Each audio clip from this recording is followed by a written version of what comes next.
कक्षा 12 के समकालीन विश्व राजनीति के दृष्टिबाधित छात्रों के लिए श्रवणीय सामग्री। अध्याय 3 समकालीन विश्व में अमेरिकी वर्चस्व।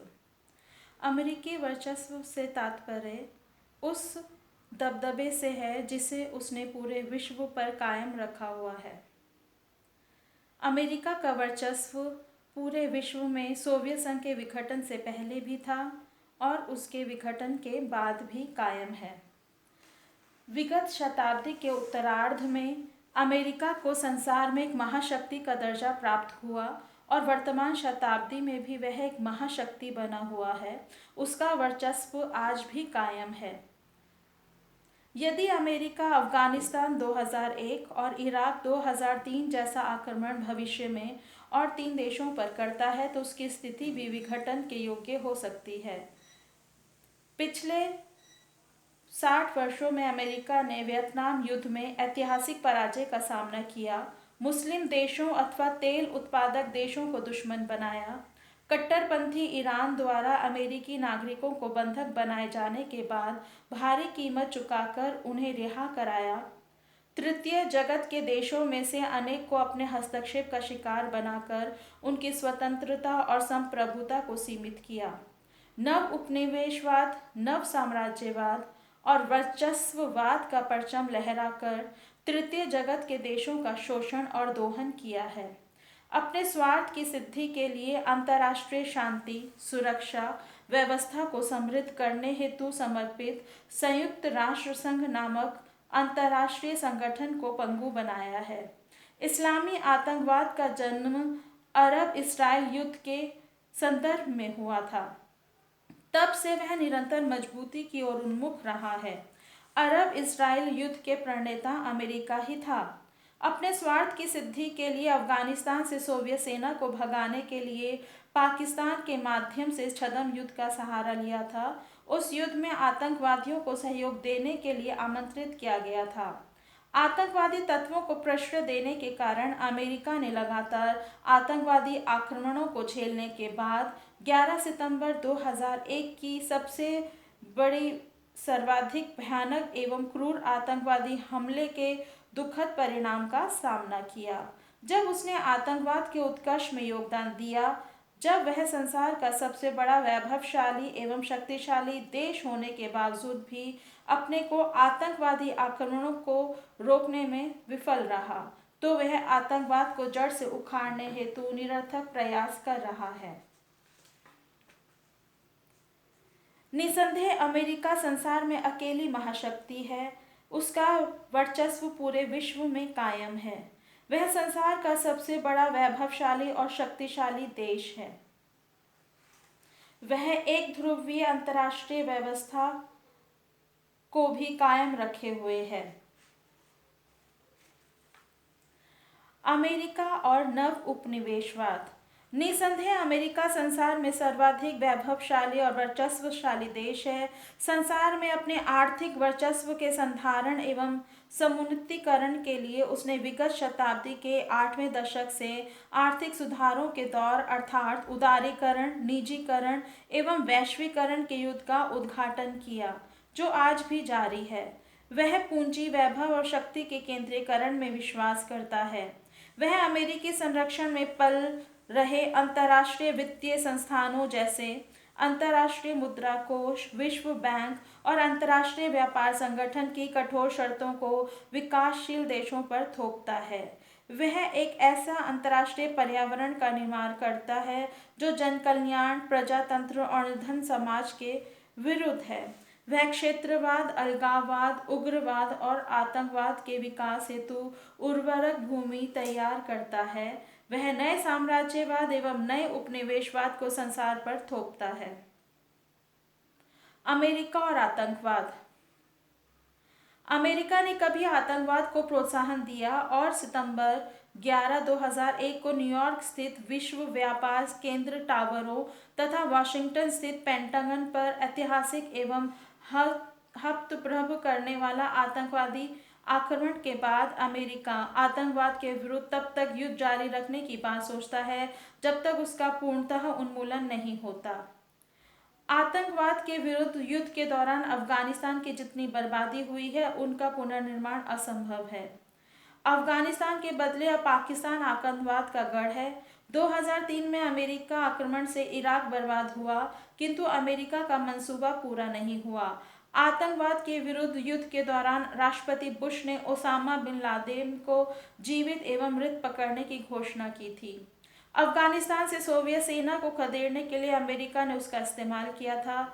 1986 में लीबिया के राष्ट्रपति के निवास के आसपास बम विस्फोट हुए थे। 1993 में भी विश्व व्यापार केंद्र टावरों पर आक्रमण हुआ था। 1995 में सऊदी अरब में 2 बम विस्फोट हुए थे। 1998 में कीनिया और तंजानिया स्थित अमेरिकी दूतावासों पर आतंकवादी हमले हुए थे। आतंकवाद के संबंध में अमेरिकी विदेश नीति संसार को गुमराह करने वाली रही है। अमेरिका और भारत के बीच द्विपक्षीय संबंध। द्वितीय महायुद्ध के बाद भारत और पाकिस्तान अंतर्राष्ट्रीय राजनीति के मंच पर 2 बड़े और महान प्रजातांत्रिक देशों के रूप में पहचाने गए, किंतु ये एक दुर्भाग्य की बात रही कि लंबी अवधि तक दोनों के बीच मधुर संबंध नहीं थे। भारत एक लंबी अवधि तक अमेरिका के कोपभाजन का शिकार रहा है। स्वर्गीय नेहरू अमेरिकी आर्थिक, सैनिक और तकनीकी सहायता प्राप्त कर भारत का निर्माण करना चाहते थे, लेकिन अमेरिकी यात्रा के दौरान उन्होंने ऐसा अनुभव किया कि वे सहायताएं तभी मिल सकती थी जब भारत अमेरिका का अधीनस्थ एवं पिछलगुआ मित्र बनने का संकल्प लेता। स्वर्गीय नेहरू गुटनिरपेक्षता के सिद्धांत का केवल मूल प्रवर्तक ही नहीं थे, अपितु गुटनिरपेक्ष भारतीय विदेश नीति का निर्माण एवं क्रियान्वयन उनका प्रथम एवं अंतिम संकल्प था। शीत युद्ध के दौरान भारत और अमेरिका के बीच संबंध निरंतर बिखराव की ओर उन्मुख रहे। अमेरिका ने पिछले 65 सालों तक भारत की अवहेलना की है। 90 के दशक के मध्य से दोनों देशों के बीच सानिध्य निरंतर बढ़ा है। अंतर्राष्ट्रीय और एशियाई क्षितिज पर परिवर्तनों के आलोक में भी भारत अमेरिकी मैत्री की पृष्ठभूमि तैयार हुई है। दबावों के बावजूद भारत ने परमाणु अप्रसार संधि पर हस्ताक्षर नहीं किया, क्योंकि उसकी शर्तें भेदभावपूर्ण थीं। 1998 में परमाणु विस्फोट के कारण अमेरिका ने भारत के विरुद्ध आर्थिक पाबंदियां लगाईं, किंतु उससे भारत विचलित नहीं हुआ। 2000 में पूर्व राष्ट्रपति क्लिंटन जब भारत आए तब परिस्थितियां बहुत बदली हुई थीं। 11 सितंबर 2001 को अमेरिका पर भयानक आतंकवादी हमला हुआ था। उसने यह साबित कर दिया था कि कोई देश कितनी भी शक्तिशाली क्यों न हो, वह आतंकवादी आक्रमण से सुरक्षित नहीं है। आज भारत और अमेरिका सामरिक सहभागिता के सूत्र में बंधे हुए हैं। 1994-95 में भारत को अमेरिकी आर्थिक सहायता की राशि $8 बिलियन थी, वह अब बढ़कर $14 बिलियन हो गई है। विदेशी प्रत्यक्ष निवेश (FDI) के क्षेत्र में अमेरिकी हिस्सेदारी सर्वाधिक है। दोनों देशों के बीच लोगों का आना जाना अविरल जारी है। दोनों देशों के बीच रचनात्मक संबंधों का वृहद पैमाने पर संवर्धन अवश्य हुआ है, किंतु वे द्विपक्षीय, क्षेत्रीय और अंतर्राष्ट्रीय प्रश्नों पर मतभेद से मुक्त नहीं हुए हैं।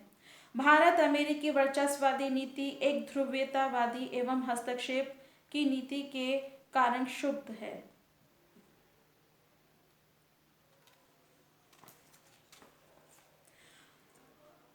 वह भारत को सैनिक आयुधों एवं प्रौद्योगिकी से अनभिज्ञ रखना चाहता है। अमेरिका एक चालाक, दूरदर्शी और अत्यंत महत्वाकांक्षी देश रहा है। वह एक ध्रुवीय व्यवस्था में विश्वास करता है।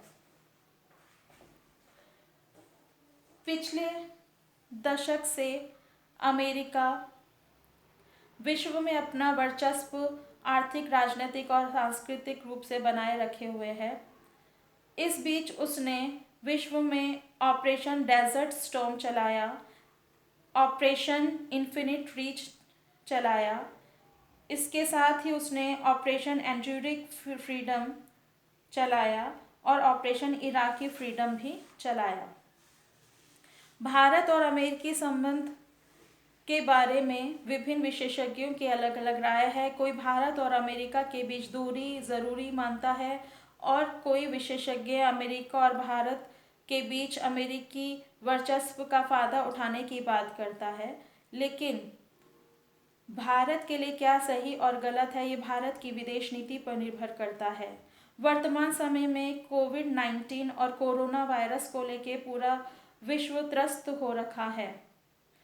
ऐसे में अमेरिकी वर्चस्व का एक उदाहरण भारत के सामने और विश्व के सामने आया, जबकि अमेरिकी राष्ट्रपति ट्रंप ने भारतीय प्रधानमंत्री को एक चेतावनी जारी करते हुए यह कहा कि यदि भारतीय प्रधानमंत्री हाइड्रोक्सी क्लोरोक्विन अर्थात और बीटीसी के इंजेक्शंस और दवाइयाँ यदि अमेरिका को उपलब्ध नहीं कराता है तो भारत उसके परिणाम के लिए रेडी रहे।